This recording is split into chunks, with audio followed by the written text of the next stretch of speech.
Hi, my name is Stephen Stokes. I'm in Advanced Pain Solutions in Fort Myers, Florida. Today we're going to talk about soy. Is it healthy? Is it harmful? Should you take it? Is it good for you? Does it make men into women? Does it make women into men? Let's get into it. So first of all, let me just say that there's a lot of misinformation about soy, and it's not warranted. If you look at the research on soy products, years and years of research, all the way back to like even the 40s, soy has been shown to be very beneficial for your health because it contains something called an isoflavone. Isoflavones are the key. Isoflavones prevent cancer, reduce cholesterol, they make you healthy, they stop your body from growing weird things like tumors. Isoflavones have consistently been shown to be beneficial to health. And if nothing else, even if you don't want to eat soy, you should take supplements with isoflavones every day. Like 40 milligrams of isoflavones a day would be beneficial. Now, here's the big thing. Soy is not a photo or phytoestrogen. And everybody says it is. Everyone says you eat soy products and it mimics estrogen in the body. It doesn't do that. Soy cannot attach to estrogen receptors in your body. It doesn't work that way. Now, soy has isoflavones, and those are not the same thing. And the isoflavones actually attach to receptors in the body that prevent growth. They prevent things, like I said, like cancer from growing. They do not attach to estrogen receptors and cause weird things to happen to your body. Now, there are things that do that. Hops, for example, that's found in beer, has that effect. If you drink beer, you have a really high chance of developing, like if you're a man, developing man boobs, because the beer is going to do that. The beer attaches to growth receptors and influences growth in the body. The soy attaches to the receptors and retards the growth, which is interesting, right? So soy has its place, and it's had a place in diet traditionally in many cultures. For example, right away you can think of a lot of Asian cultures have eaten soy for hundreds of years and have shown that it prevents heart disease and has a lot of benefit. Now, the American Dairy Association is responsible for a lot of the misinformation that's being published about soy.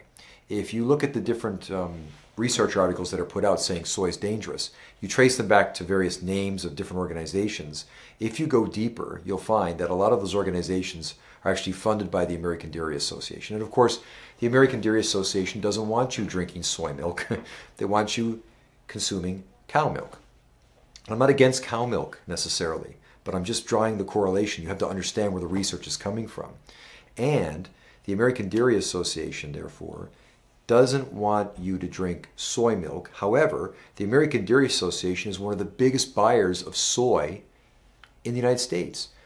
They buy soy as it's a cash crop, and they buy the soy and they feed it to their animals that are then slaughtered and served to you. So the ADA says you shouldn't ingest any soy products, but yet they're feeding it to the cattle that you're buying.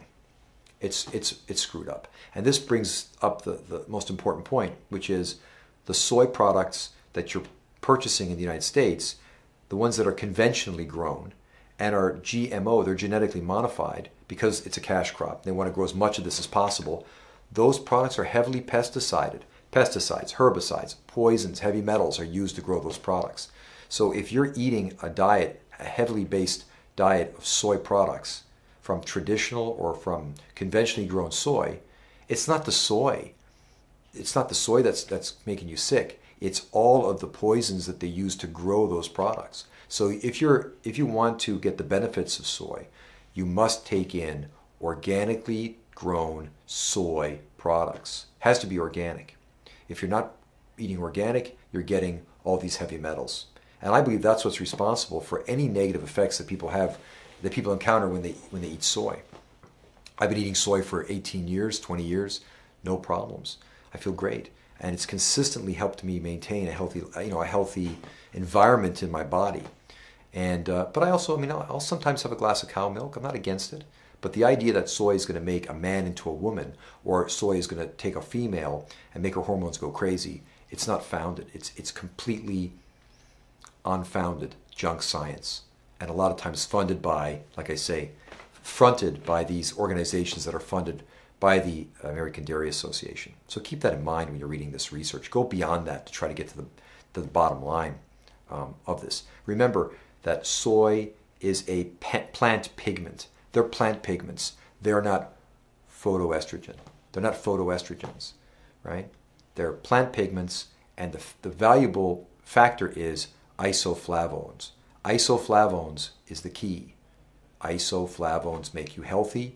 Soy has high amounts of those. I personally like tempeh, organic tempeh as a product, but I also drink organic soy milk. I drink it every day to get those isoflavones. If you don't like the taste of soy, or you just can't stomach it, then it's so effective for your health, so beneficial, that you should take 40 milligrams a day. You should go to the drugstore and buy isoflavones and take 40 milligrams a day every day to keep yourself healthy. Studies have shown that it even helps prevent prostate cancer. I mean, this is great stuff, man. You've got to look into it. There's no need to be afraid of soy. Soy's not going to hurt you. Soy's beneficial. Soy's not going to turn men into women and women into men. But beer will. Because beer, in the hops of the beer, there's a chemical. And that chemical, which I've listed down below because it's too big of a name for me to say, that chemical is going to cause an increase in cellular growth. So the more hops that a person ingests, the greater the chance of man boobs. Not eating soy. Soy's not going to cause man boobs, but beer will. I see it all the time in beer drinkers. I don't see it in people eating soy. I don't have. I'm just saying.